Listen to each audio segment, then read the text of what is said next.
India beat Namibia by 93 runs in their second match of the ICC Men's T20 World Cup 2026. And to chat about this win and so much more on the ICC Review, I am joined by Robin Uthappa. This is our year.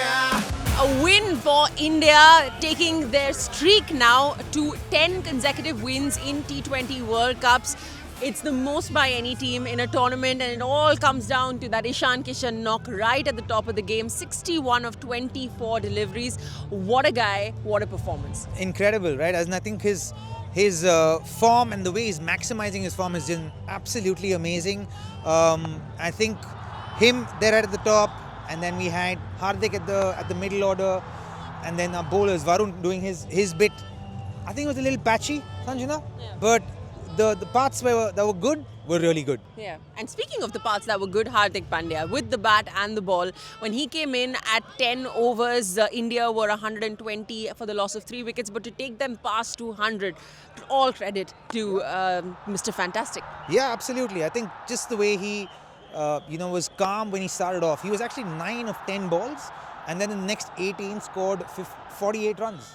So it tells you how much confidence and how self-assured he is about his own skills. And I think with the ball, you always know that he's going to do something or the other. As in, if he's bowling, then he's always going to be amongst the wickets. For India now, bigger tests await. The big one against Pakistan in Colombo. The last 11 balls of India's innings, they lost 5 wickets and got just 4 runs. Is that an area that they will need to work on before they head into the next one?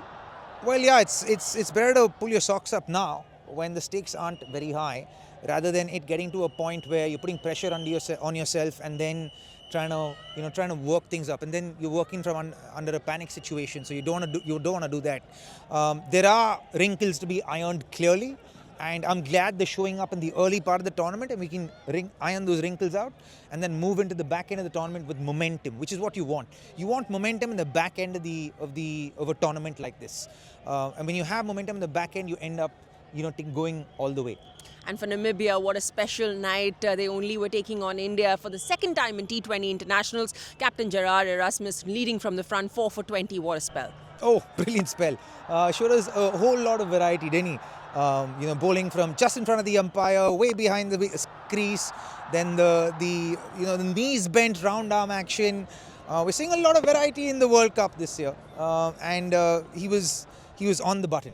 Speaking of Varun Chakravarti, variety, wicket on his first ball, and he took control of the game right from the word go.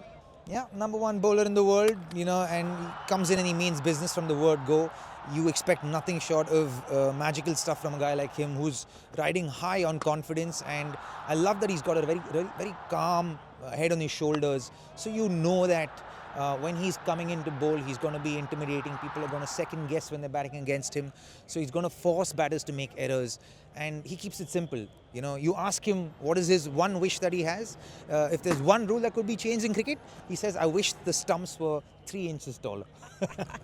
He wants to make it a bowler's game, and rightfully so. Namibia now with 2 losses under their belt go to Chennai, where they take on the United States of America. What would be some of the learnings from these 2 games here in Delhi that they can implement moving forward in this World Cup? Well, I think from the 2 games that they've played here, I think they've played on a wicket that doesn't really bounce very much. As in, for them, for the spinners it worked well, but not so much for the fast bowlers. They're going to Chennai, where the wicket has been an absolute belter, Sanjana. So there's going to be a lot of runs there. So I think quickly get a practice session in, and then once you get a practice session in, then you make assessment as to how you plan for your games. You got to prepare for success here, and I think if you go out there with that one practice session to go, you go there and prepare for success, and you're giving yourself the best chance to be successful. And India now have that blockbuster encounter on Sunday evening versus Pakistan. They head to Colombo for that. 3 things that they would need to assess before they take to the field in Colombo. Abhishek Sharma's health. Love for him to be fit and healthy for that game. Surya Kumar Yadav bowled us a little bit of a googly when he said he could be out for 1 or 2 games. And that kind of raised an eyebrow for me. Like, that's interesting. You want him to be fit for a game like that. So the second thing, I think the middle order firing a little bit. I think we want the middle order to fire.